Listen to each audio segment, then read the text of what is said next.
Root canal करते time हमें कई बार बहुत सारे कॉम्प्लिकेशंस का सामना करना पड़ता है। कई बार हमारी बायोमैकेनिकल प्रिपरेशन पूरी नहीं होती, कई बार हमारा ऑब्जर्वेशन परफेक्ट नहीं होता, कई बार हमने जो इंट्राकैनाल मेडिकामेंट डाला है वो एक्सट्रूडेड होकर वाइटल स्ट्रक्चर्स के पास चला जाता है, लाइक मैक्सिलरी साइनस हो गया या इन्फीरियर एल्वेओलर नर्व हो गया, जहाँ पर जाने के बाद कई बार पैरास्थीसिया हो जाता है, साइनोसाइटिस हो सकता है। तो ऐसी बहुत सारी प्रॉब्लम्स हमें फेस करने को मिल सकती हैं। तो ऐसा ही एक केस मेरे पास आया था जिसके अंदर ये सारी प्रॉब्लम्स मुझे देखने को मिली थी एक ही केस के अंदर, और फिर इन प्रॉब्लम्स के साथ मैंने कैसे डील किया, आज इस वीडियो में मैं आपके साथ डिस्कस करने वाला हूँ। So hello everyone, this is doctor Sunil. तो चलिए स्टार्ट करते हैं। चीफ कंप्लेन की बात करें तो पेशेंट मेरे पास कंप्लेन लेकर आया था, मैक्सिलरी मोलर के अंदर 2-6 टूथ था, उसके अंदर उसको ग्रॉसली डिकेड था। ग्रॉसली तो नहीं बोलेंगे, हाँ मतलब काफ़ी हद तक डिकेड हो गया था वो। अब उसके अंदर पेशेंट का ये कहना था कि डॉक्टर साहब इस दांत को मुझे बचाना है, मुझे निकलवाना नहीं है। जब मैंने रेडियोग्राफ को देखा, जैसे कि आपकी स्क्रीन पर रेडियोग्राफ शो हो रहा है, तो रेडियोग्राफ में आप देखोगे कि ये जो डिके है ना, ये बहुत डीप जा चुका है और इसने फर्केशन एरिया को भी लगभग इन्वॉल्व कर दिया है। लेकिन एग्जैक्टली ऐसा नहीं था, ये 2 डायमेंशनल इमेज है।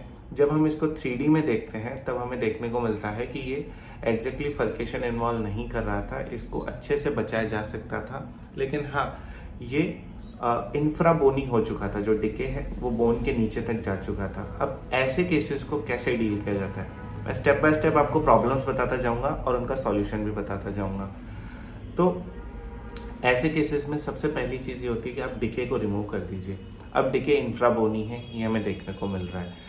तो अब इंफ्राबोनी डिके के लिए हम क्या करते हैं कि जीआईसी से बिल्डअप करते हैं, क्योंकि जीआईसी जो होता है वो बोन को इरिटेट नहीं करता। अगर इसके बदले आप कॉम्पोजिट डालते हो यहाँ पर, तो पेशेंट का पेन नहीं जाएगा और पेशेंट ये कंप्लेन करता रहेगा कि उसको पेन हो रहा है, क्योंकि कई केसेस में ऐसा देखा गया है कि कॉम्पोजिट जो होता है वो जिंजाइवा को साथ ही बोन को इरिटेट करता है। तो ऐसे केसेस में मैं क्या करता हूँ, मैं जीआईसी प्रेफर करता हूँ।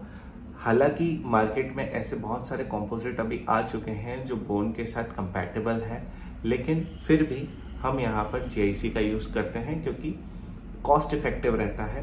पेशेंट इतने पेएबल नहीं होते हैं कि वो इतना महंगा जीआईसी यूज़ करवाएं, तो कॉस्ट इफेक्टिव रहता है। जीआईसी से हम पहले बिल्डअप करते हैं इंफ्राबोनी रीजन को, उसके बाद सुप्राबोनी रीजन को हम कॉम्पोजिट से बिल्डअप कर देते हैं। देन हमारा सेकंड गोल क्या था कि अब हमें इसकी बायोमैकेनिकल प्रिपरेशन करनी है। तो मैंने क्या किया, सबसे पहले मेरे को ये लग रहा था कि ये दांत बचने नहीं वाला, तो मैंने इसका बिल्डअप तो नहीं किया, लेकिन मैंने इसकी सारी कैविटी को क्लीन किया। देन मैंने इसका बायोमैकेनिकल प्रिपरेशन करना स्टार्ट कर दिया। बायोमैकेनिकल प्रिपरेशन करने के बाद मुझे पूरा रेडियोग्राफ के अंदर देखने को मिल गया था कि हाँ, ये पूरी वर्किंग लाइन सही है। उसके बाद जब मैं एपेक्स लोकेटर यूज़ कर रहा था, तो एपेक्स लोकेटर इसमें सही रीडिंग नहीं दे रहा था, क्योंकि कई बार पेरियापाइकल एब्सेस के केस में एपेक्स लोकेटर आपको सही रीडिंग नहीं देता है।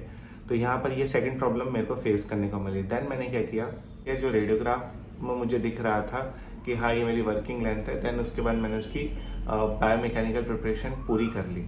प्रिपरेशन करने के बाद मैंने पेशेंट को रिटर्न कर दिया। मैंने कहा कि अब आप जाओ, अब मैं देखना चाहता हूँ कि ये पेन कम हुआ है या नहीं, मैं पेन इवेलुएट करना चाह रहा हूँ। देन जब सेकंड विजिट में पेशेंट आया तो पेशेंट को स्टिल पेन हो रहा था। अब मुझे समझ में नहीं आ रहा था कि ये पेन हो क्यों रहा है, क्योंकि यहाँ पर मैंने बायोमैकेनिकल प्रिपरेशन भी पूरी कर दी, मैंने कैविटी भी अच्छे से रिमूव कर दी, देन उसको पेन क्यों हो रहा है।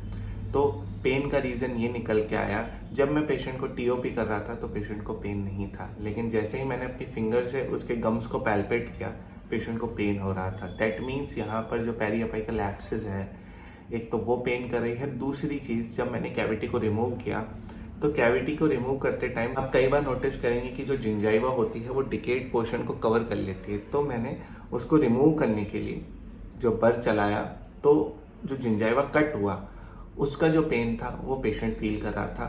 तब हमें ये पिक्चर क्लियर हुई कि हमारी बीएमपी सही हुई है, लेकिन अभी जो पेन हो रहा है उसका रीज़न है एब्सेस, और जो हमने जिंजाइवा कट करी है उसका पेन हो रहा है। हमने उसको भी सबसाइड करने के लिए क्या किया, हमने उनको जो भी डोलो जेल होता है या फिर मेडिकामेंट्स होते हैं, जो टॉपिकल एप्लीकेशन एनाल्जेसिक्स होते हैं, वो हमने दिया। उसके बाद उसका पेन सबसाइड हो गया। देन अब बारी आई ऑब्जर्वेशन करने की। मैंने जैसे ही ऑब्जर्वेशन किया तब मुझे दिखा कि मेरा ऑब्जर्वेशन शॉर्ट जा रहा है। मैंने बीएमपी एग्जैक्ट करी है, फिर भी मेरा ऑब्जर्वेशन शॉर्ट क्यों जा रहा है, यहाँ मुझे रीज़न समझ में नहीं आ रहा था। देन जब भी मेरे साथ ऐसा होता है कि मेरा ऑब्जर्वेशन शॉर्ट जा रहा होता है और मेरी बीएमपी प्रॉपर होती है, तो मैं इस चीज़ को कंफर्म करने के लिए मेटापेक्स की ड्रेसिंग दे देता हूँ, ताकि मुझे ये पता चल जाए कि हाँ एग्जैक्टली मेरा ऑब्जर्वेशन सही जाएगा या नहीं। क्योंकि अगर बीएमपी सही होगी तो मेटापेक्स फ्लो हो जाएगा उस एरिया में जहाँ पर मैंने प्रिपरेशन करी है। देन मैंने क्या किया, मेटापेक्स को फ्लो कराया। मेटापेक्स को फ्लो कराते ही मुझे एक चीज़ देखने को मिली जो मेरे लिए बहुत ही शॉकिंग थी, और वो ये थी कि मेटापेक्स मैक्सिलरी साइनस में चला गया। आप देख सकते हैं कि पैलेटल जो हमारी रूट है उसके अंदर पेरियापाइकल पैथोलॉजी बनी हुई है, और जैसे ही मैंने मेटापेक्स डाला, मैंने स्लोली मेटापेक्स को इंसर्ट किया और वो मैक्सिलरी साइनस के अंदर एक्सट्रूडेड हो गया। देन मेरी टेंशन स्टार्ट हो गई कि अब तो मैक्सिलरी साइनस में मेटापेक्स चला गया, अब क्या कर सकते हैं हम। देन मैंने क्या किया, पेशेंट को फिर से टेम्पररी की ड्रेसिंग दी और मैंने उसको घर भेज दिया। मैंने बोला चलो देखते हैं, इन केस अगर ये कोई प्रॉब्लम कॉज करता है, लाइक साइनोसाइटिस हो गया या फिर जैसे नेजल डिस्चार्ज हो गया, ऐसी प्रॉब्लम से कॉज कर सकता है। अगर ऐसी प्रॉब्लम होती है तो हमें एक प्रोसीजर करना पड़ता है जिसे बोलते हैं कार्डवेल ल्यूक प्रोसीजर, जिसके अंदर हम मैक्सिलरी साइनस को ओपन करके वहाँ से मेटापेक्स को रिमूव करते हैं। मैंने ये सब सोच लिया था कि ठीक है, इन केस अगर ये प्रॉब्लम होती है तो इसको ऐसे सॉल्व किया जाएगा, लेकिन एग्जैक्टली ऐसी कोई प्रॉब्लम हुई ही नहीं, क्योंकि मेटापेक्स मैक्सिलरी साइनस में गया ही नहीं था। हमें रेडियोग्राफ देखकर ऐसा लग रहा है कि हाँ ये तो मैक्सिलरी साइनस में चला गया है, लेकिन वो एग्जैक्टली नहीं गया था। वो मैक्सिलरी साइनस के वॉल्स के अराउंड वो फ्लो हुआ था, जो मुझे देखने को लग रहा था लाइक ये मैक्सिलरी साइनस है और मेटापेक्स यूं फ्लो हुआ उसके साथ। तो मुझे एक्सरे में देखने को लग रहा था कि ये मैक्सिलरी साइनस के अंदर चला गया है, लेकिन पेशेंट का पेन पूरी तरीके से सबसाइड हो चुका था।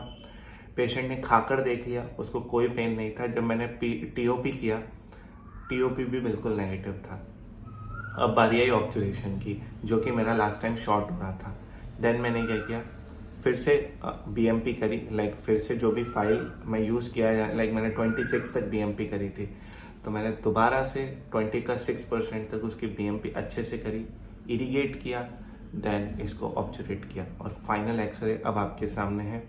इसके बाद मैंने पेशेंट को प्रोस्थेसिस भी दे दिया। पेशेंट को अभी 1 महीना हो चुका है, कोई प्रॉब्लम नहीं है। मैंने कॉल करके पूछा, सब कुछ सही है और ये किसी तरीके का कॉम्प्लिकेशन नहीं था, जो हमें लग रहा था कि ये कॉम्प्लिकेशन हो सकता है।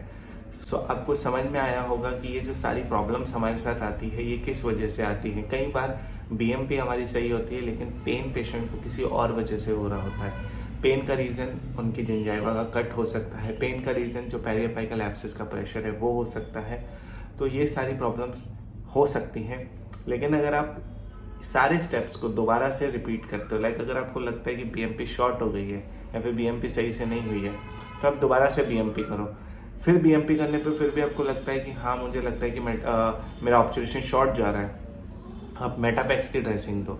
उसके बाद आप देखो कि क्या रिजल्ट आता है। तो मैं अपने केसेस के साथ ऐसा ही करता हूँ और सारे केसेस बहुत ही बढ़िया से हो जाते हैं।